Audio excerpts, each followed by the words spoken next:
तो हेलो बच्चों, अभी तबीयत ठीक है मेरे, थोड़ी आवाज़ से लग रहा भी होगा। तो नेक्स्ट जो है हम लोग हिंदी का पूरा सिलेबस देखने वाले हैं कि क्या है। इसको भी मैं पार्ट पार्ट में करने वाली हूँ ताकि इजी पड़े। सबसे पहले हम लोग जो है वो पोएम्स देखेंगे कि कौन से पोएम में क्या है। तो यहाँ पे हम लोग देख सकते हैं कि ये है हम लोगों का इंडेक्स, जिसमें हम लोग की प्रेरणा लघु कथा की 2 पार्ट है।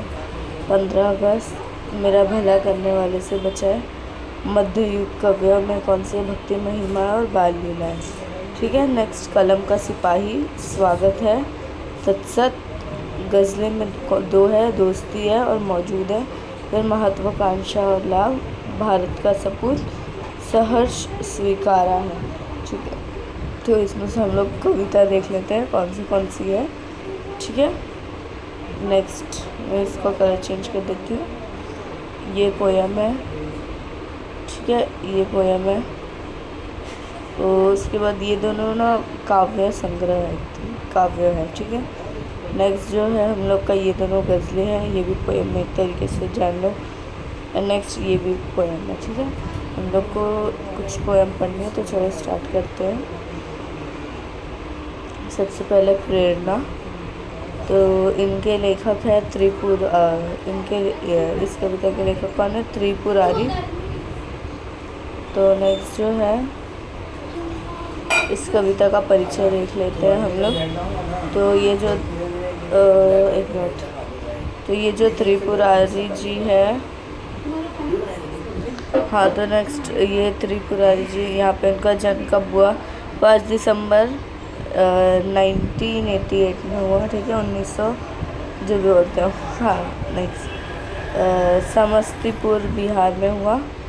नेक्स्ट यहाँ पे ये क्या बोल रहे हैं, यहाँ पे देखते हैं। यहाँ पर उनकी शिक्षा पटना से हुई है, स्नातक शिक्षा दिल्ली से तथा स्नातक शिक्षा हिसार से हुई है। दिल्ली विश्वविद्यालय में अध्यापन कार्य करने से पश्चात वर्तमान में आप फिल्म, दूरदर्शन, मतलब इसे बताया जा रहा है उनके के लिए क्या है।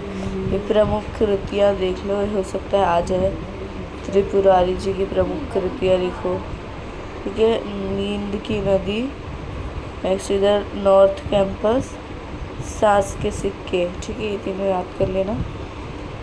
नेक्स्ट अब इसमें क्या क्या लिखा हुआ है वो मैं बता दूँ। नेक्स्ट प्रस्तुत त्रिभुवनियों में कवि मनुष्य के जीवन में माँ का महत्व और पिता के गरिमा को व्यक्त करने के साथ ही जिंदगी की आपाधापी में जुटे माता पिता से बच्चे का स्नेह भी टुकड़ों में मिलता है, इस सच्चाई में को भी उजागर किया है। दुनिया की उसी जय जयकार हुई है, सुख दुख, मतलब अब इस तरीके में बच्चे को कैसे, मतलब एक बच्चे को कैसे माँ बाप का प्यार मिलता है और उसको मिलता है तो कैसे टुकड़े में मिलता है। तो उस चीज़ के बारे में हम लोग पढ़ के वो देखते हैं।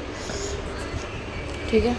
नेक्स्ट क्या है? माँ मेरी बेवजह ही रोती है, फ़ोन पर जब भी बात होती है, फ़ोन रखने पर मैं भी रोता हूँ। मतलब यहाँ पे क्या है, जैसे ही कोई भी दूर रहता है, जब कोई भी बच्चा दूर रहता है अपने माँ बाप से, तो उसको लगता है कि जब वो भी कोई भी बच्चा दूर रहता है अपने माँ से, तो और कोई भी माँ चाहे अपने बच्चे से दूर रहती, तो जैसे वो फ़ोन पर बात करेगी तो उसको बहुत रोना आ जाएगा कि हाँ, काश मैं पास में रहता। ऐसा ही ममता ही ऐसी है कि हाँ, उसको ऐसा लगेगा। फिर क्या है, सख्त ऊपर से मगर दिल से बहुत नाजुक है, चोट लगती मुझे और वो तड़प उठते हैं। हर पिता में ही तो माँ भी छुपे होते हैं। मतलब कि हमको हमेशा लगता है कि हाँ, हम लोग के डैडी कुछ भी नहीं है, हम लोग के डैडी हम लोग से प्यार नहीं करते हैं, ऐसा लगता है बहुत सारे लोगों को। तो फिर यहाँ पे क्या बोला जा रहा है कि ऊपर से बस लगता है हाँ, बाहर से वो सख्त दिखते पर अंदर से सख्त नहीं है, बहुत ज़्यादा नर्म दिल के मालिक है। और जब हम लोग को चोट लगती है और उनको दर्द हो जाता है, बोला जाता है ना, चोट मुझे लगे दर्द तुझे वैसा। एंड नेक्स्ट यहाँ पे क्या, हर पिता में भी माँ छुपे, मतलब पिता भी माँ की तरह ही होता है। नेक्स्ट, मेरे ऑफिस ही महीनों से मेरे दिन की शिफ्ट, तेरे ऑफिस में महीने से तेरे रात का शिफ्ट, नन्हे बच्चों को 2 टुकड़ों में मिले हैं माँ बाप। मतलब क्या बोला जा रहा है? ठीक है। तो मतलब माँ जो है वो दिन भर काम करे और बाप जो है वो रात भर काम करे बच्चों को पालने के लिए। नेक्स्ट, उगते सूरज को सलामी तो सभी देते हैं डूबते वक्त, मगर उसको भुला मत देना, डूबना उगना तो नज़रों का महज धोखा है।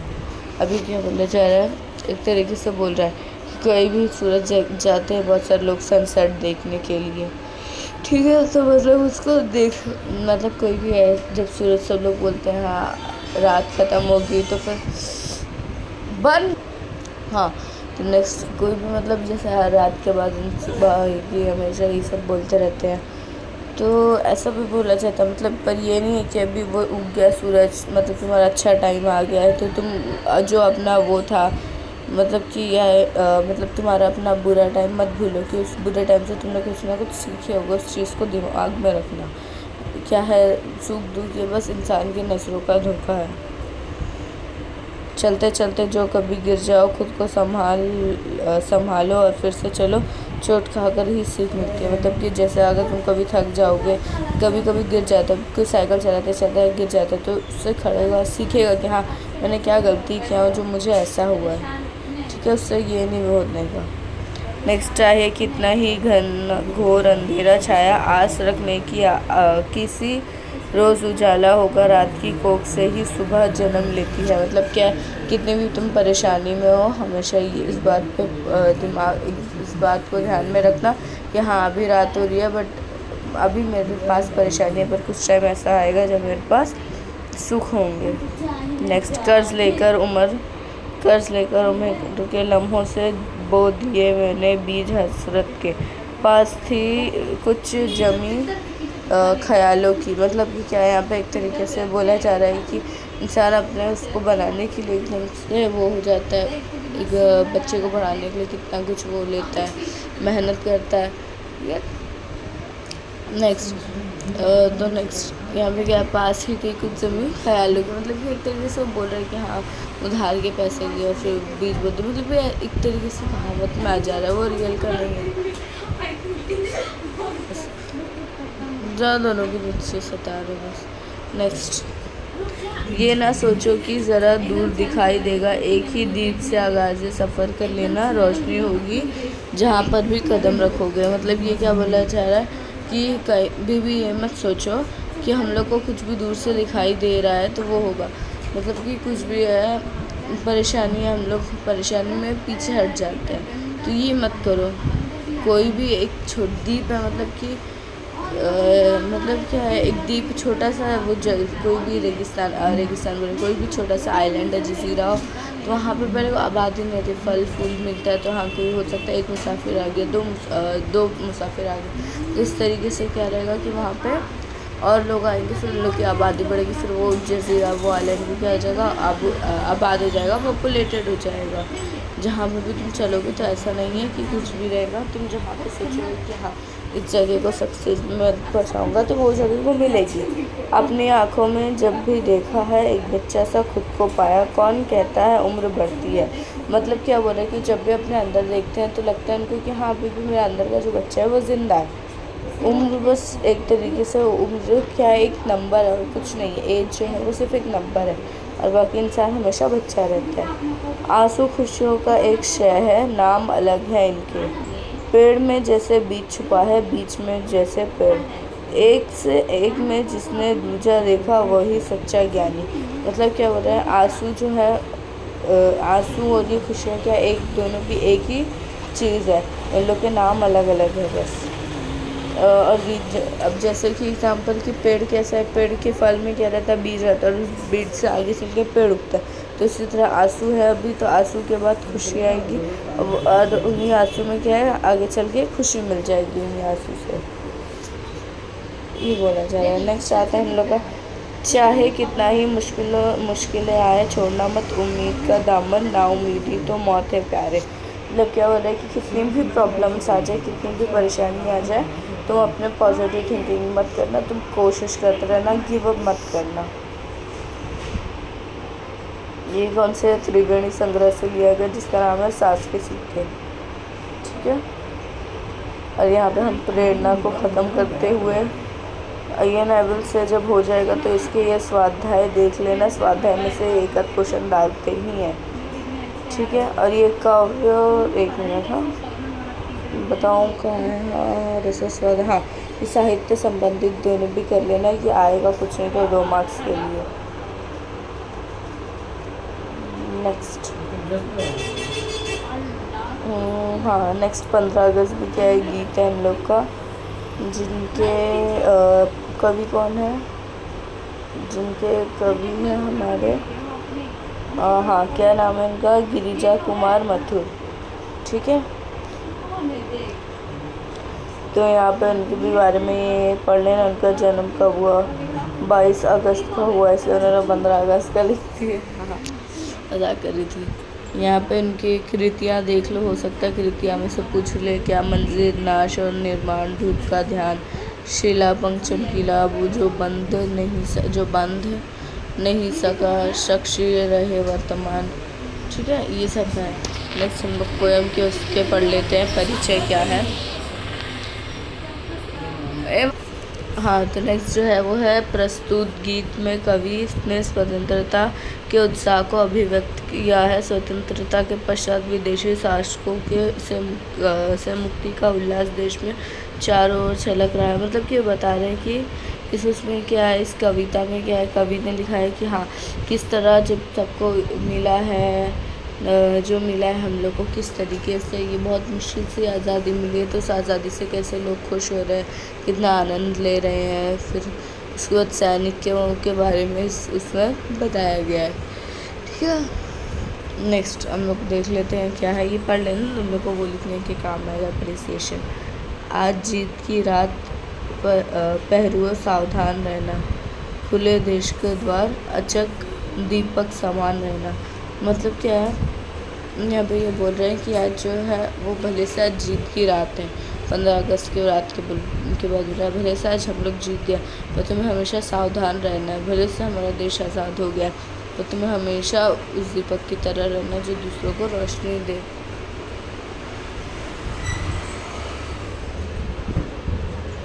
नेक्स्ट क्या है, प्रथम चरण है नए स्वर्ग का है मंजिल का छोर। मतलब क्या है, अभी इससे हम लोग को ये पहला कदम है हमारे नए स्वर्ग, मतलब आज़ाद हिंद का ही हम लोगों का पहला चरण, पहले सीढ़ी है हम लोग को, ये मंजिल अभी बहुत बची हुई है। इस जनमंथन से उठ आई पहली रतन हिलोर। मतलब क्या, यहीं पे हम लोग पैदा हुए, उसको बताने की कोशिश कर रहे हैं, ठीक है। अभी शेष है पूरी होना जीवन मुक्त दूर। मतलब क्या, अभी यहाँ का इसको बहुत ज़्यादा अभी इसको डेवलप करना है हमें, इसे ऐसा बनाना कि दूसरा कोई वापस से कब्जा न कर सके, क्योंकि नहीं मिट पाई दुख की विकसित सांवली कोर, ये युग की पतवार बने अम्बुधि महान रहना, पहरुओं सावधान रहना, पहरुओं सावधान रहना। अब ये इसमें क्या बोल रहे हैं, क्योंकि जीवन क्या बोल रहे हैं यहाँ पे, अभी तक पूरी तरीके से नहीं बदले, अभी भी हमारे देश में कुछ गद्दार बचे हुए हैं, तो उनसे हमें क्या रहना है, सावधान रहना है। विषम श्रृंखलाएँ टूटी है, खुली समस्त दिशाएं, आज प्रभंजन बनकर चलती युग बिंदिनी हवाएं। मतलब ये क्या बोल रहे हैं यहाँ पे, कि जैसे जैसे अभी हम सब एक तरीके से सब बता रहे हैं कि हाँ खुली, जैसे आज़ादी मिल गई थी यहाँ पे, वही बता रहे हैं कि अभी क्या है, अभी भी जस्ट हमारी जंजीरें टूट चुकी है, उसी तरीके से बता रहे, ठीक है। अभी यहाँ पे नई हवा चल रही है, अच्छी हवा, जिससे हमें खुश मिल रहा है। प्रश्न चिन्ह बन खड़ी हो गई ये सिमटती सीमाएं, आज पुराने सिंहासन की टूट रही प्रतिमाएं, उठा है तूफान इंदु तुम दीप्तिमान रहना, पहरुओं सावधान रहना। अभी इंदु किसको बोला जा रहा है यहाँ पे, इंदु इंदिरा गांधी जी को बोला जा रहा है, ठीक है। हाँ, तो यहाँ पे नेक्स्ट क्या बोला जा रहा है कि अभी इसके ऐसा लग रहा है कि हाँ हो सकता है कि यहाँ पे हो कोई देश का गद्दार जो दूसरों को मदद कर रहा होगा, तो तुम्हें ऐसा सावधान रहना, ताकि ये जो देश की हवा चल रही है, खुली हवा चल रही है, उसे कोई कैद ना कर ले, मतलब हमें कोई कैद ना कर ले। ऊंची हुई मशाल हमारी आगे कठिन डगर है, शत्रु हट गया लेकिन उसकी छायाओं का डर है। मतलब कि अभी हमारी मशाल ऊंची हो गई है, मतलब आग लग चुकी है, आग बड़ी हो गई है, मगर भले से हम अभी आज़ाद हो गए, बट आगे बहुत मुश्किल सफ़र बचा हुआ है। और भले से हम लोग के जो पीछे जो एनिमी थे सब दुश्मन थे वो भले से पीछे हट गए, पर अभी भी उनकी छायाओं का डर है। अभी भी हो सकता है कि वो वापस आके हम पे वापस कब्जा ना कर ले। शोषण से मृत है समाज, कमज़ोर सारा हमारा घर है। मतलब क्या, पूरे समाज में शोषण भरा हुआ है, पूरे समाज में कहीं पे लूटपाट होना, कहीं पे कुछ होना, कहीं पे कुछ ज़बरदस्ती होना एंड ऑल एक्सेट्रा। तो ये सब हमारे ये है। अब हम लोग क्या करेंगे, कुछ भी होगा तो हर चीज़ का जिम्मेदार किसी एक इंसान को ठहरा देंगे। इंस्पाइट ऑफ इनको ये देखना चाहिए, ये देखें कि हाँ हमने क्या गलती की है। ज़रूरी तो नहीं है कि इसमें बस जिसका दिख रहा है वैसा ही हो, कुछ और भी हो सकता है। किंतु आ रही नई ज़िंदगी, यह विश्वास अमर है। मतलब कि आगे नई ज़िंदगी मिलेगी, इसका मतलब अच्छी लाइफ आ रही है, इस चीज़ का विश्वास रखना चाहिए। जनगण में स्वर लहर तुम प्रवाहमान रहना, पहरू सावधान रहना। भी यहाँ पे वही बोल रहा है कि जनगण मन आता है। तो एक तरीके से बता रहे कि हाँ जब अपना हिंद है, भारत है, हिंदुस्तान जो है वो क्या हो चुका है, और जो अपना हिंदुस्तान हो चुका है वो आज़ाद हो चुका है। तो इसलिए जनगण मन हर जगह पे सुनाई दे रहे हैं। और इसलिए वो बोल रहे हैं कि पहलू भले से हम आज़ाद हो गए पर तुम्हें सावधानी बरतने की ज़रूरत है। ये किससे लिया हुआ है, काव्य संग्रह से लिया हुआ है, जिसका नाम क्या है, धूप के धान। ठीक, नेक्स्ट अगेन एनालिसिस स्वाध्याय कर लेना। नेक्स्ट साहित्य संबंधित कर लेना। ये रस का भी मैं अलग से चैप्टर लूँगी, जिसमें रस अलंकार ये सब अलग से चैप्टर लेने वाली वीडियो बनाऊँगी, जिसमें रस अलंकार ये सब सिखा दूँगी। ठीक है। नेक्स्ट ये तो वो है मेरा भला।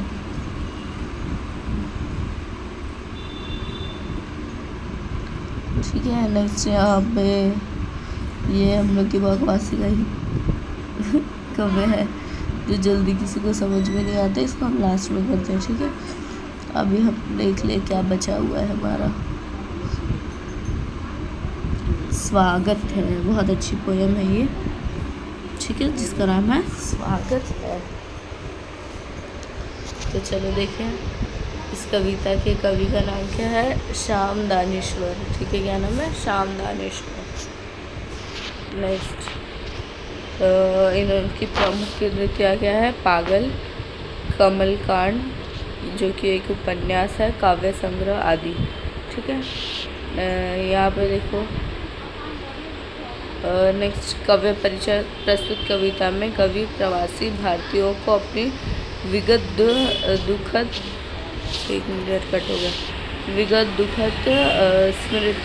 स्मृतियाँ भुलाकर मॉरिशस आने के लिए प्रेरित कर रहा है। अब मॉरिशस की भूमि नैहर के समान है, जहाँ परिजनों से मिलाप होगा। लघु भारत के आंगन में कवि सभी का स्वागत कर रहे हैं। कवि ने गिरमिटों के जीवन में आए सकारात्मक पहलुओं का उजागर किया गया है। गिरमिटियों की पीड़ाओं के मन में स्थित भारतीयों के संवेदनाओं और सृजनात्मक प्रतिभाओं को दर्शन भी किए हैं। मतलब कि मॉरिशस जो है वो जगह का नाम है। हाँ, तो इस पोयम में जो है वो कवि क्या कह रहे हैं, लोगों का जो है एक मॉरिशस करके आइलैंड है, वहाँ पे आने को बोल रहे हैं। मॉरिशस क्या है, अपने इंडियन ओशन में ना एक आइलैंड है, जहाँ क्या बोला जाए, मॉरिशस जिसको कहा जाता है। ठीक है। तो नेक्स्ट यहाँ पे हम लोग पढ़ते हैं क्या लिखा है। स्वागत है, स्वागत स्वागत स्वागत है। आओ आओ आओ मेरे भाइयों, आओ ओ मेरे भाइयों, बिखरे हुए मेरे परम दोस्तों, आप सबों का सप्रेम स्वागत। एक ही माँ के बालक हैं हम और अनेक देशों में बिखरे हैं। आज मिलन हमारा हो रहा है, कई युगों के बाद तुम सब मॉरिशस की भूमि पर पधार रहे हो। आज स्वागत है, मतलब कि सबका वेलकम कर रहे हैं। जिनका वेलकम कर रहे हैं ये सारे अपने जो भी तरीके से क्या अंग्रेज़ लोग गुलाम बना के लेके चले जाते थे। जिस वजह से क्या ये क्या बोल रहे हैं कि हम लोग मॉरिशस की ज़मीन पर अब एक, हम लोग सब क्या एक ही है, हम लोग सब एक ही माँ के हैं। हम लोग इसी धरती मतलब हम लोग इसी भारत की ज़मीन के सपूत है सब, हम लोग सब एक ही है हम लोग। और वो क्या कर रहे हैं, इस मॉरिशस की भूमि में सबका स्वागत है, दूसरे उसका स्वागत कर रहे हैं। हम सब जहाजियों भाई ठहरे, जहाज़िया भाई ठहरे, कोई इस जहाज़ पर चढ़ा था तो कोई उस जहाज़ पर, और जब जहाज़ पानी में बहने लगे तो एक ही देश में नहीं पाए गए। लंगर पड़ा जब समुंदर तट पर, हक्का बक्का ताकने लगे, अरे कहाँ आ गए हम इतनी दूर, अरे मेरे भाई भतीजे कहाँ हैं। इस जहाज़ में जगह नहीं थी, फिर उसी जहाज़ पर तो चढ़े थे, स्वागत है। अब यहाँ पे क्या बोल रहा है, अब हो सकता है, अब ये क्या बोल रहा है, हम लोग सब एक ही जगह, हम लोग सब एक ही फैमिली है हम लोग सब। और यहाँ पे बोल रहा है कि जब कोई भी जहाज़ जाता है ना समुंदर में, तो ये क्या कोई भी जहाज़ जाता है तो इसमें लंगर, यहाँ पे वर्ड है, तो लंगर क्या रहता है, जो सामने ऐसा रहता है ना कुछ, जिस वजह से चलती है ऐसा कपड़े की तरह, कपड़ा नहीं रहता कुछ और रहता है, उसको बोला जाता है लंगर। तो यहाँ पे बोल रहा है कि जहाज़ टूट गया तो कोई इस जहाज़ को, जब जहाज़ पानी में जा रहा है तो तूफान के जैसे जहाज़ टूट गया तो कोई अलग अलग सब क्या हो गया, अलग अलग प्लेनेट पे चले गए। और फिर लोग सोचने लगे कि हाँ भाई मेरा बाप का है, मेरे भाई का, सब लोग इस तरीके से सोचने लगे। पर अभी वो क्या बोल रहे हैं कि एक ही यही ज़मीन पर तुम सबका स्वागत है, मॉरिशस की ज़मीन पर।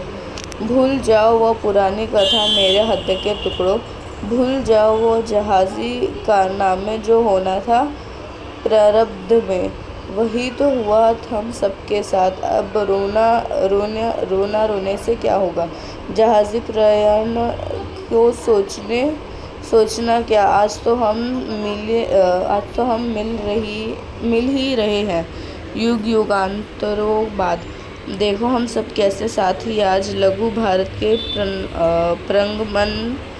प्रांगण में स्वागत है। अब ये क्या बोल रहे हैं कि यहाँ पे वो सब भूल जाओ, सब पुरानी बात है, हम लोग सब क्या एक है, हम लोग भले से, और वो बोल रहे हैं दूसरों को, वो बाकी सबको क्या बोल के वो पुकार रहे हैं, मेरे हाथ के टुकड़ों, मतलब कलेजे के टुकड़ों, एक्सेट्रा एक्सेट्रा, ठीक है। तो वो क्या बोल रहे हैं कि भले से वो सब जो भी हुआ, तुम अलग अलग जहाज़ से आए थे पर यहाँ पे आ गए मॉरिशस में, तो मतलब हम सब क्या है, भाई हैं, हम लोग सब एक ही है। लघु भारत, नए भारत के इस आइलैंड में, मॉरिशस के, ठीक है। नेक्स्ट, पनिया जहाज़ पर कौन चढ़ेगा भैया, अब भैया बड़ा डर लगता है इससे, तो कहीं पुनः दोहरा ना दे इतिहास हमारा, इस उस धरती पर बिखर न जाए। खोजते हुए निज बंधुओं का, आसमान की राह पकड़ आगे चल, मॉरिशस भूमि पर उतरेंगे, नैहर हो जैसे वही हमारा, बाबुल के लोग वहीं मिलेंगे, देश परदेश के नाम मिटेंगे, आंसू थामे वहीं मिलेंगे, स्वागत है। अब ये यहाँ पे क्या बोल रहे हैं कि जैसे कोई भी अब जैसे कि उन लोगों का जहाज़ डूब चुका है, एक तरीके से अब उन लोगों को भले से इंडिपेंडेंस मिल चुकी है, बट उन्हें क्या लग रहा है, डर लग रहा है कि अभी अगर हो सकता है अभी लोग स्टडी के लिए दूसरी जगह पे चले जाते हैं। क्या हुआ, हाँ, तो यहाँ पे लोग जो है स्टडी के लिए दूसरी जगह चले जाते हैं। क्या बोल रही थी मैं, हाँ, तो लोग जो है स्टडी के लिए दूसरी जगह चले जा रहे हैं और अलग अलग ज़्यादातर भी कभी को क्या इस बात से डर लग रहा है कि हाँ भाई कहीं वापस से ये लोग सब लोग क्या करें, हो सकता है दूसरे जगह चले जाए, तो अपने इंडिया में रहेगा कौन, फिर इंडिया को तो वापस अंग्रेज़ कब्जा कर लेंगे। अगर इंडिया से इतना ज़्यादा हो रहा है तो भाई देशी चीज़ों का वो करना चाहिए, हम इतना ज़्यादा विदेश में खो चुके हैं। नेक्स्ट, और वो वही स्वागत करेगी, मॉरिशस की ज़मीन में तुम्हारा स्वागत है मेरे गिरमिटा भाई, परमिट अपनी जिगर छाप थी, पर दस्ता पंख में जा गिरे थे, कितने युग लगे पंकज बनने में, मारिस की मॉरिशस बनने में, देखो इस पावन भूमि पर बन बांधवों का सफल प्राणयन, यह तो तब था घासी पत्थर में प्राण हमने डाले, देखो इस देश को घूम घूम कर बिछड़े बंधुओं के लहू कणों का स्वागत है। अब ये क्या बोल रहे हैं, हम एक तरीके से इक्वालिटी बता रहे हैं, ये हम लोग मुस्लिम, हिंदू, सिख, ईसाई ये सब होने से पहले क्या सब आपस में भाई है। और यहाँ पे क्या बोल रहे हैं, भले से जो कुछ भी हुआ अब हम लोग का ये नया युग है, और ये मॉरिशस की ज़मीन बनने में भी बहुत ज़्यादा मेहनत लगी है। अब कोई भी आइलैंड ऐसे नहीं बन जाता, जब समुंदर में कोई भी वॉल्केनो फटता है तो वहाँ पे क्या रहता है, जो लावा रहता है समुंदर पे आ जाता है, जो लावा समुंदर पे जब आ जाएगा उसके बाद ठंडा होगा, फिर उसके बाद उसमें से कितना फल फूल उगेगा, ठीक है। फिर उसमें से फल फूल कुछ उगेगा, पेड़ वेड़ उगेंगे, फिर जाके वो आबाद होगा, आइलैंड बनेगा। कितनी बार उसमें वॉल्केनो आके फटेंगे तो वो और ज़मीन बनती है। और कितना से समुंदर के हिसाब से, जब समुंदर में कितनी बार वो डूब जाती है, फिर पानी कम होने पे वापस से जजीरा बन जाती है, आइलैंड बन जाती है। ठीक है, तो वो वही से बता रहे हैं यहाँ पे। तो बोल रहे अब हमारे देश में बहुत कुछ मिल जाएगा, हमारे देश में हमें बहुत कुछ मिल जा सकता है। तुम घूम के देखो, हमारे देश में एक चीज़ देखिए, अपने भारत में बहुत कुछ है। ताजमहल देखो, लाल किला देखो, बहुत कुछ है देखने को। है मेरे Bharat, Nepal, Sri Lanka, Fiji, Suriname, Pak, Guyana, South Africa, UK, USA, Canada, France, France, Reunion आदि के सहोदर बांधो। मतलब ये अब कौन सी जगह में आ रही है, वैसा आता है चार्ट करने के लिए कौन से देश के नाम है। यहाँ पे कौन से हैं, भारत के, Nepal, Sri Lanka, Fiji, Suriname, Pakistan, Guyana, ये भी है एक कंट्री। ठीक है, साउथ अफ्रीका, यूके मतलब यूएसए, यूके और यूएसए, कनाडा, फ्रांस, रेनियन, इन सब के मतलब यहाँ पे लोग अपने भारत के देश गए हुए हैं, तो वहाँ के लोगों को बोला, जो भारतीय है उस जगह में वहाँ के भारतीयों को बोला जाए। इस भूमि में तुम सभी की स्मृति अंकित है तक, मतलब कि बोला तुम्हारे पूर्वज यहीं पे पैदा हुए हैं, तो तुम्हें वहाँ जाने की ज़रूरत नहीं है। कह रहे हैं स्वर्ग इसे हिंद महासागर का, मतलब कि क्या मॉरिशस को क्या कहा जाता है कि अपने पूरे इंडिया का क्या है, स्वर्ग है वो। कल्पना है यह सत्य है। यहाँ पे पूछ रहे हैं कि क्या है, ये क्या इमेजिनेशन है या सही है। प्रिय भाइयों, कल्पना भी हो तो स्वर्ग इसे तुम बनाओ, स्वागत है। बोल रहे कि अगर ये इमेजिनेशन भी है तो इसे अभी तुम्हारा फ़र्ज़ बनता है कि तुम इस इमेजिनेशन को सपना बनाओ, मतलब सच करके दिखाओ। Next again I will tell, स्वाध्याय कर लेना। अंदर साहित्य संबंधित प्रश्न ये आता है।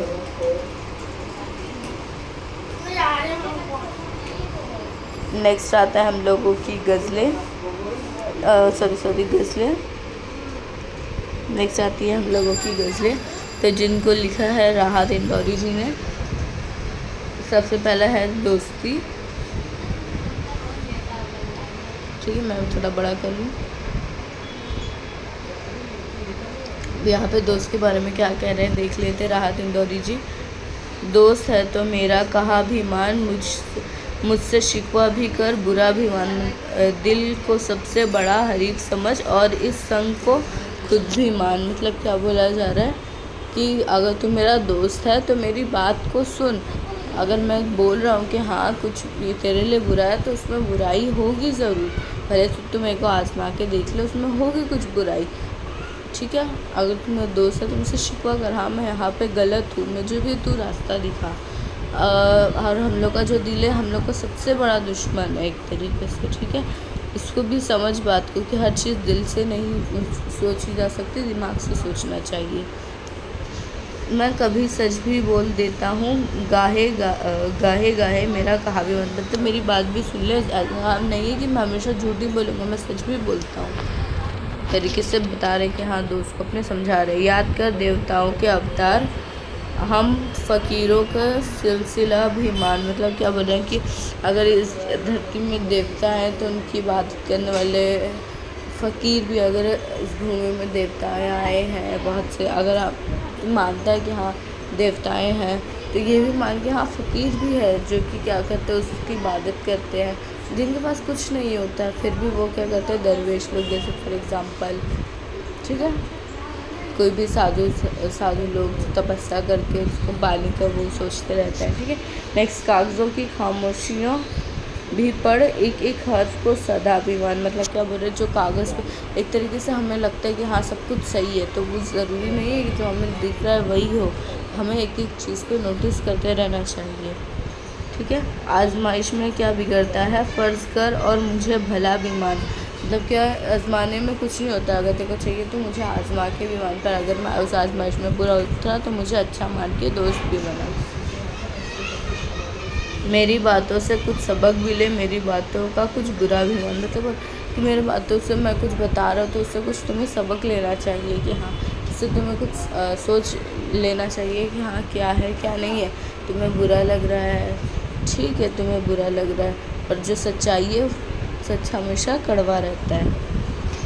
गम से बचने की सोच, कुछ तरकीब और इस गम को आसरा भी मान, मतलब कि ये हमेशा उस गम में डूबे भी मत रहे, हमेशा उस गम में डूबे मत रहे, उसको देख के हाँ तू कैसे अपनी खुशी को वापस पा सकता है। पर ये भी समझ कि हाँ जब तक को कोई भी नहीं रहेगा तो हमेशा हम लोग को पास गम आना ही आना है। बहुत ज़्यादा पैसा रहे तो भी गम रहता है और बहुत कम पैसा रहे तो भी गम रहता है। तो मतलब गम क्या है, उसको इतना आसरा भी समझ के ले। नेक्स्ट जो है वो है मौजूद, ठीक है। तूफ़ान तो इस शहर में अक्सर आता है, देखें सबके किसका नंबर, देखें आपके किसका नंबर आता है। मतलब कि तूफ़ान हर जगह में आता है, कभी इधर आया तो कभी उधर। आप देखना ही है कि आप कहाँ पे आता है, ठीक है। यारों के भी दांत बहुत जहरीले हैं, हमको भी सांपों का मंतर आता है। बोले कि कुछ क्या रहता है, दोस्त ऐसे रहते हैं ना, आस्तीन का सांप टाइप में। हम लोग के उसमें हम लोग के लिए खड्डा खोद देते हैं। तो वही बोले, तो बोले हम भले से दोस्त जो गद्दारी कर रहे हैं, भले से दोस्त जो है वो गद्दारी कर रहे हैं, पर मेरे को क्या आता है, मेरे को भी समझ में आता है कि कौन दोस्त है और कौन सांप है। सूखे बादल होठों पर कुछ लिखते हैं, आँखों में सैलाब का मंजर आता है। मतलब कि ज़रूरी नहीं है कि जो कुछ बोल नहीं रहा है तो उसको कुछ समझ नहीं सकता। हम लोग आँखों से भी, इंसान की आँखों से भी देख के पता लगा सकते हैं कि हाँ वो सच बोल रहा है, झूठ बोल रहा है, वो क्या करना चाह रहा है, क्या कहना चाह रहा है। हमारी आँखें भी बहुत सारी चीज़ों के जवाब देती है। तकरीरों में सबके जहर खुलते हैं, जौहर खुलते हैं। अल्लाह तो मैं क्या पढ़ रही हूँ। तकरीरों में सबके जौहर खुलते हैं, अंदाज जो पलता है बाहर आता है।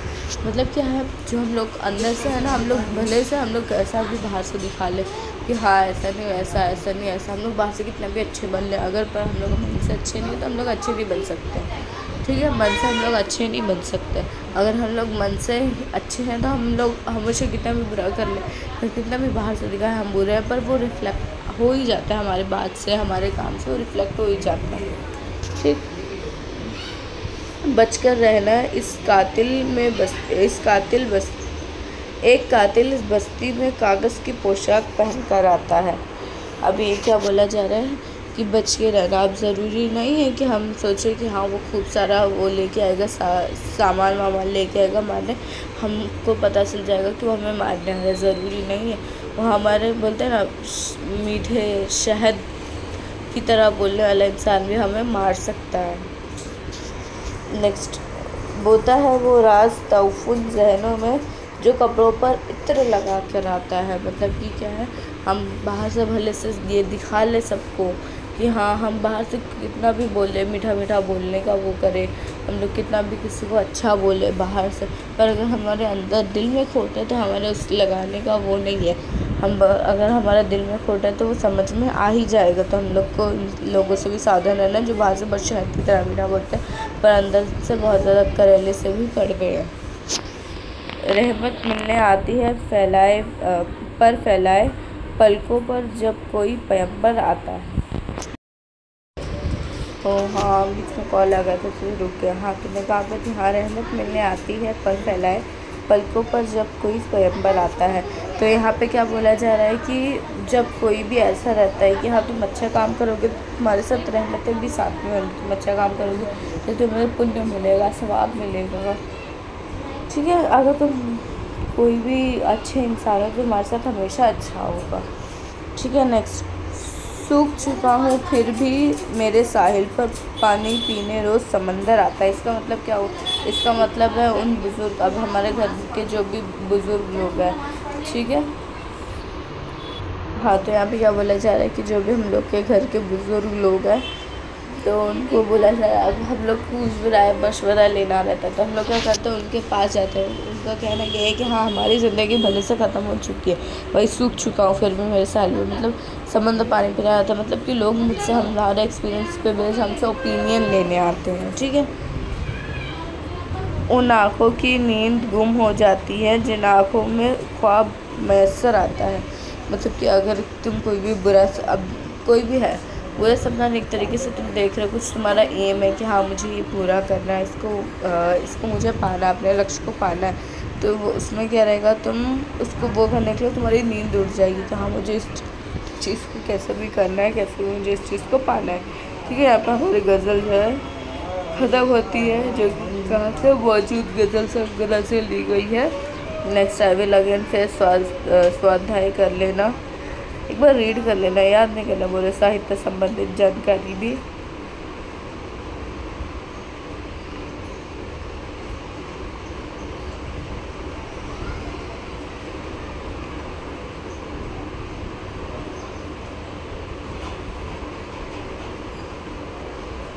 तो नेक्स्ट है भारत की संस्कृति। नेक्स्ट हमारी शायद लास्ट, हाँ, सहर्ष स्वीकारा है। ठीक है, इस पोएम का नाम है सहर्ष स्वीकारा है। नेक्स्ट इसके कवि का नाम है गजानन माधव मुक्तिबोध। ठीक है, नेक्स्ट यहाँ की अगर इनकी प्रमुख कृतियाँ देख लूँ तो क्या है, चांद का मुँह टेढ़ा है, भूरी भूरी खाक धूल, ये सब है। ठीक है, नेक्स्ट हम लोग आ जाते हैं कवि परिचय में क्या बोला जा रहा है। प्रस्तुत नवी कविता में कवि ने ज़िंदगी में जो कुछ मिले उसे आनंद स्वीकारने की बात कही है। दुख, संघर्ष, गरीबी, अभाव, अवसाद, संदिग्धता सभी को स्वीकार करने की व्यक्ति परिपक्व है बनता है। नेक्स्ट अम्यता भविष्य का चिंता, ममता को कोमलता मनुष्य को कमज़ोर बनाती है, डराती है। इसलिए कभी अंधकार में लुप्त होना चाहता है। इस प्रकृति को जो कुछ भी प्यारा है वह उसमें हमें सौंपा है, इसलिए जो कुछ भी मिला है या मिलने की संभावना उसे सहज अपनाना चाहिए। आपकी परिष्कृत भाषा। नेक्स्ट, ठीक है, यहाँ पे वही सब कुछ बता रहा है। अब उन पोएम पढ़ते हैं। नेक्स्ट क्या है, ज़िंदगी में जो कुछ है, जो भी है, सहर्ष स्वीकारा है, इसलिए कि जो कुछ भी मेरा है वह तुम्हें प्यारा है। अब ये क्या बोल रहे हैं, एक तरीके से नेचर से बात कर रहे हैं। ये क्या बोल रहे हैं, देखो ज़िंदगी में जो कुछ भी मिला है, जो कुछ भी मुझे मिला है, जो कुछ भी मेरे पास है, उसको मैं खुशी खुशी अपनाता हूँ, क्योंकि मुझे पता है यह जो भी मुझे मिला है वो सब तुमने खुद से दिया है। वो नेचर से बोल रहे हैं।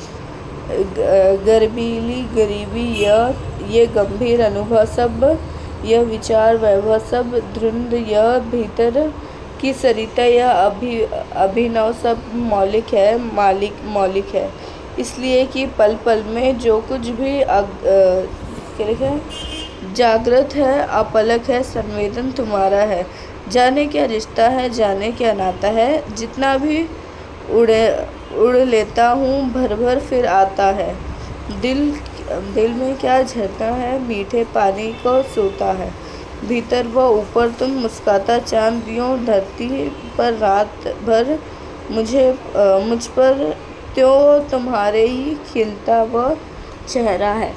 अब यहाँ पे क्या बोला जा रहा है, ये बोल रहे हैं हमें कि जो भी गरीबी मिल रही है वो भी अलग तरीके का, एक अगर कोई गरीब है तो उसको क्या है, वो भी इसके लिए एक अलग तरीके का एक्सपीरियंस है जो नेचर उसे दे रहा है, ताकि वो अमीर बनने पर दूसरों गरीबों की मदद कर सके। पर लोग ऐसा नहीं करते हैं। जब अमीर बन जाते हैं तो वो क्या करते हैं, वो अपने नशे में चूर हो जाते हैं। तो यहाँ पर क्या बोला जा रहा है कि हाँ, जब अगर उनको नेचर पहले एक्सपीरियंस करने को दे रहा है कि हाँ ऐसा है तो तुम अमीर बनो, तो तुम उस एक्सपीरियंस के हिसाब से दूसरे गरीबों की मदद कर सको। ठीक है, नेचर इसलिए सबको सब कुछ नहीं देता है। नेचर देखता है कि कौन किस लायक है, किस लायक नहीं है, मन में कैसा है, ऊपर से कौन है, मन के अंदर क्या है, किसके मन के अंदर किसके अच्छी बात है, किसके बुरी बात है, सब कुछ हम लोग देख के नहीं, हम लोग को नहीं पता, पर इस नेचर को ज़रूर पता है। ठीक है, तो नेक्स्ट जो है वो है हमारा, सचमुच मुझे दंड दो कि भूलूं मैं तुम्हें भूल जाने की।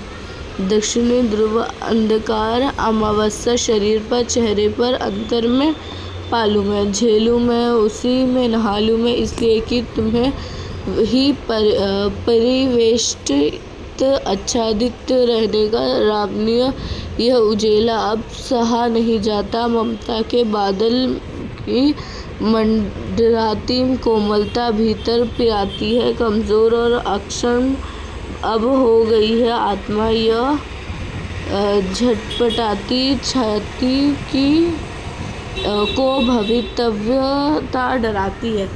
बहलाना सहलाना आत्मीयता बर्दाश्त नहीं होती है। ठीक है, तो यहाँ पे क्या बोल रहे हैं वो कि ये जो है वो एक तरीके से अब अपनी माँ के बारे में बोल रहे हैं कि अगर कोई भी इंसान अकेला रहता है, उसके सामने दुश्मन आ जाए तो वो क्या करेगा, उनका मुकाबला करेगा। पर उसके साथ कोई उसका एक रहे तो वो एक तरीके से क्या बोल रहे हैं कि वो जब भी अपनी माँ को देख रहे हैं तो वो अपनी माँ के कोमलता की वजह से वो परेशान है। इसलिए नहीं है कि उन्हें प्यार नहीं चाहिए, इसलिए है कि वो उनको कमज़ोर बना रही है अंदर से, तो वो नहीं चाह रहे, इसलिए वो कुछ टाइम अपना अकेले में रह रहे हैं ताकि हाँ वो कमज़ोर ना बने। तो ये बोल रहे हैं कि कुछ मुझे ऐसा बताओ कि मैं क्या करूँ, अपने शरीर, चेहरे, अंदर, हर जगह पे क्या करूँ, तुमको अपने पास रख लूँ। मैं बहुत थक चुका हूँ।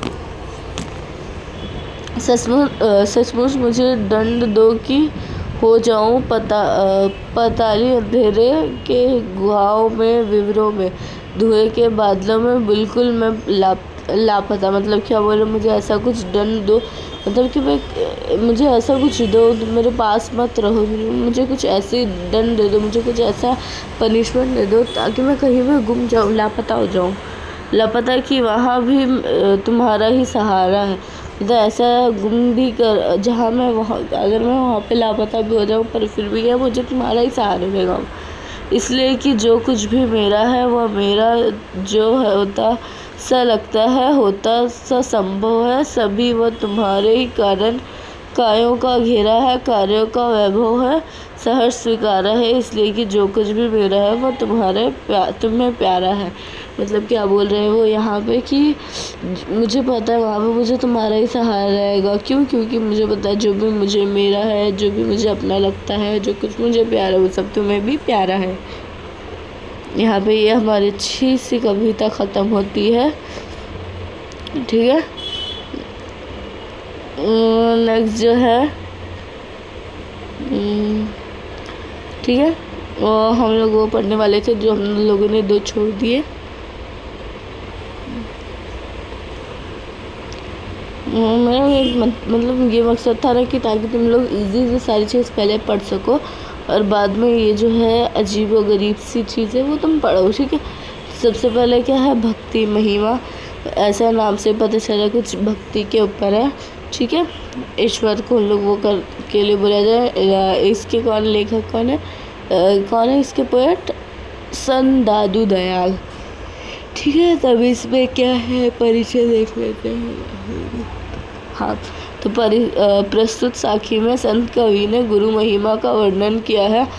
ईश्वर को पूजने के लिए कहीं बाहर जाने की आवश्यकता नहीं है। ईश्वर तो मन के भीतर है। नाम स्मरण के पत्थर हृदय भी मक्खन से मुलायम बन जाता है। प्रेम का नहीं, अहंकार का त्याग करने से ईश्वर की प्राप्ति होती है। जिसकी रक्षा ईश्वर करता है वही इस भवसागर को पार कर सकता है। ईश्वर एक है, वह सभी मनुष्य को में समान रूप से बसता है, अतः सबको समान बनना चाहिए। ठीक है, तो ये इक्वालिटी की बात कर रहे हैं यहाँ पे। ठीक है, नेक्स्ट तो चलो देख लेते हैं क्या है इनकी पोएम्स में। तो यहाँ पे क्या लिखा है, माखन मन पाहन भया माया रस पियो, पाहन मन माखन भया राम रस पियो। मतलब क्या है, हाँ तो नेक्स्ट क्या है यहाँ पे पढ़ ले हम लोग, माखन मन पाहन भया माया रस पियो, पाहन मन माखन भया राम रस पियो। तो यहाँ पे ये क्या बोल रहे हैं कि जो भी इंसान अपने मन से दूसरा कुछ सोचता है तो उसका मन पत्थर का हो जाता है। ठीक है, और जो भी इंसान अपने मन में ईश्वर को प्राप्त करता है, ईश्वर के बारे में सोचता है, ईश्वर का नाम लेता है, तो उसका मन जो है ईश्वर के प्रेम में पूरा डूब जाता है। नेक्स्ट, जहाँ राम तय मैं नहीं, मैं तहे नहीं राम, दादू महल बारीक है, दवे की तू नहीं थाम।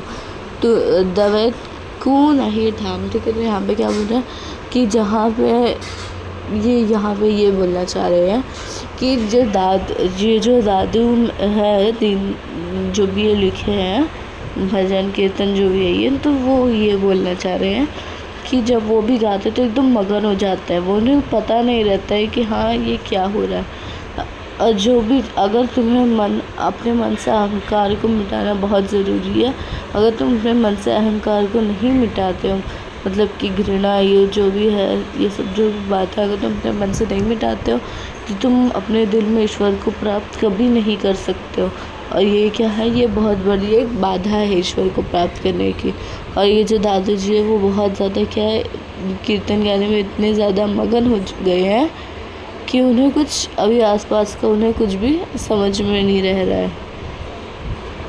हाँ, तो नेक्स्ट जो है वो है हम लोग का क्या है नेक्स्ट, दादू गए सुरती सौ बानी बजे ताल, यहू मन नाचे प्रेम सौ अगद दीन दयाल, जे पंजुते ते कही गए तिनके एक बात, सब सौध एकदम बीच 12 बाट, दादू पाती प्रेम की बिरला बाँच, कोई वेद पुराण पुस्तक पढ़े प्रेम बिना क्या होए। ठीक है, अब यहाँ पे क्या बोल रहे हैं ये कि भले से कोई भी इंसान, अब ये यहाँ पे ये बोलना चाह रहे हैं कि भले से कोई इंसान कितना भी पढ़ ले, इंसान कुछ भी कर ले, वो वेद पढ़े, कुरान पढ़े, पर उससे अच्छा इंसान भी होना चाहिए। वो बस पढ़ेगा तो उससे कुछ नहीं होगा जब तक उसके मन में क्या ईश्वर का नाम ना हो, जब तक वो अपने मन से ईश्वर को ना स्वीकारे, उसको पढ़ने लिखने से कुछ नहीं होगा। और जिसने भी ईश्वर के नाम को अपने मन में बसा लिया तो वो क्या बन जाएगा, साधु बन जाएगा, पंडित बन गया है वो, उसे और किसी चीज़ की ज़रूरत नहीं है।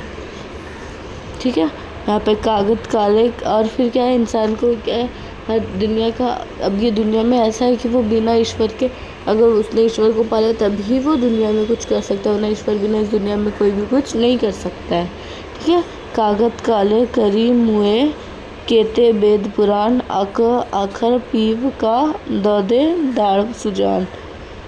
ठीक है, अब ये यहाँ पे क्या बोल रहे हैं कि लोगों ने क्या किया है, लोगों ने अच्छी बुक्स लिखने की, उसमें क्या कर दिया, बस कागज़ को काले कर दिए, पर उस पर अमल बिल्कुल भी नहीं करते हैं। लोगों को उस पर करना चाहिए, उस बात को फॉलो करना चाहिए कि हाँ भाई हमारी अगर रिलीजियस बुक है तो उस बुक में लिखा क्या है, कभी खोल के देखोगी तो तब तुम्हें पता चलेगा कि हाँ हम ईश्वर से कितने दूर है। उन सारी बुक्स का कोई फ़ायदा नहीं जब हम लोग उन बुक्स को पढ़े ना और हम लोग ईश्वर से दूर होते जाएं। ठीक है, हाँ, तो नेक्स्ट क्या बोल रहे हैं, दादू मेरा बैरी में मैं मुआ, मुझे ना मारो कोई, मैं ही मुझको मारता, मैं मरजीवा होई, जिनकी रखता तू कहरा तो उभरे करतार, जे छोड़े हाथे तो डूबे संसार, कहीं को दुखद दीजिए साई है सब माही, दादू एक आत्मा दूजा कोई नहीं। अब ये क्या बोल रहे हैं कि यहाँ पे ये बोल रहे हैं कि हमें किसी को, अब जो भी इंसान ईश्वर को पा लेता है, ईश्वर जिसका हाथ थाम लेता है सिर्फ इस संसार की जो सागर चल रहा है उसको बस वही पार कर सकता है जो भी ईश्वर जिनका हाथ थाम लेता है। और जो ईश्वर का हाथ नहीं थामना चाहते, जिनका हाथ ईश्वर नहीं थामता, वो क्या कहते हैं, इसी संसार के सागर में डूब के मर जाते हैं। फिर नेक्स्ट टाइम पे ये क्या बोलना चाह रहे हैं कि हमें किसी भी इंसान को, हर इंसान के अंदर क्या ईश्वर छुपे रहते हैं, हमें किसी भी इंसान को दुख परेशानी नहीं पहुंचानी चाहिए, क्योंकि हर उसमें बराबर ईश्वर बसे हुए हैं। तो हमें किसी भी इंसान को क्या नहीं करना चाहिए, दुख नहीं पहुंचाना चाहिए। हाँ, नेक्स्ट क्या है हम लोग का, दादू इस संसार में ये दो ही रतन अनमोल, एक साईं है एक सज्जन, इनका ना कोई मोल। ठीक है, एक साईं एक सज्जन, मतलब ये क्या बोला जा रहा है, संसार में सिर्फ दो ही अनमोल रतन है, पहले हमारे ईश्वर और दूसरा ईश्वर की भक्ति करने वाले, ठीक है, सज्जन लोग। नेक्स्ट तो यहाँ पे हमारा प्यारा सा ख़त्म होता है, तो हम बढ़ते हैं हमारे नेक्स्ट किस पे, बाल लीला पे, जिनको लिखा है संत सूरदास जी ने। ठीक है, ये जो हम लोग के सामने दिख रहे हैं ये सब क्या है, पद है अलग अलग, ठीक है। तो नेक्स्ट हम लोग पढ़ेंगे पद्य काव्य संग्रह है हमारे पास। तो चलो हम देखते हैं क्या लिखा है। बार बार जसुमती सत बोधित, साऊ चंद तो ही लाल बुलावे, मधु मेवा पकवान मिठाई, अपन कहे तो ही खवावे, मातही पर त्यो ही लिन्हे खेले, नूक नहीं धरनी बैठावे, जल बासन कर तू जू उठावती, यही मैं तू धनी आवे। मतलब अभी इस पूरे उसमें क्या बता रहे, इसमें जो है कवि, इसमें ये जो संत है वो बोल रहा है कि जिस तरह यशोदा जो है वो अपने बेटे को, अपने बच्चे को, अपने लाल को किस तरीके से वो बहलाते, पहले क्या करते हैं चांद को देख के अपने उसको बहलाते हैं, और फिर सुबह में क्या करते हैं वो उनको जब नाश्ता करने के लिए बुलाते हैं। यहाँ पे क्या लिखा है, जब उनको कहलावा मतलब कि नाश्ता के लिए इनको दिया जाता है, पकवान मिठाई सब कुछ दिया जाता है, तो वो नहीं सुनते हैं। तो वो बोलते हैं कि उनको चांद से खेलना है तभी वो नाश्ता करेंगे। ठीक है, ठीक है। अब नेक्स्ट यहाँ पे क्या रहता है, ये यहाँ पे बोल रहे बोधित मतलब क्या, यहाँ पे इसलिए क्या है, ये जो यशोदा है वो क्या बोल रही है, बार बार चांद को बोल रही है कि चांद हमारे घर पे आ जाओ, मेरा लाल तुम्हें क्या कर रहा है, बुला रहा है। वो तुम्हें क्या करेगा, अपने खुद भी खाएगा पकवान, अलग अलग तरह की मिठाई खाएगा और तुम्हें भी खिलाएगा। तुम्हें क्या करेगा, एकदम अपने हाथों में रखेगा, कहीं ज़मीन में बिल्कुल भी नहीं रखेगा। और उसके बाद वो क्या करती हैं कि मतलब एक कोई बर्तन बड़ा सा लेके आ जाती है पानी भर के, तो उसमें जो भी कोई भी बर्तन है उसमें जब भी पानी रहेगा तो उसमें क्या दिखता है, अक्स दिखाई देता है, रिफ्लेक्शन दिखाई देती है चांद की। ठीक है, ठीक है। नेक्स्ट क्या है, जलपुर अधनी धरी रखैया, गाही अन्यो वो चंद दिखावे, सूरदास प्रभु हंसी मुस्कावे, बार बार देव कर नावे। मतलब कि अब जब वो रख देती है उसमें तो वो रिफ्लेक्शन देख के जो कृष्णा है वो बहुत ज़्यादा खुश हो जाते हैं, और फिर वो खुश होकर क्या करते हैं, उसमें बार बार उसके साथ चांद के साथ खेलते हैं, और फिर क्या करते हैं, उसे पकड़ने की कोशिश करने लगते हैं।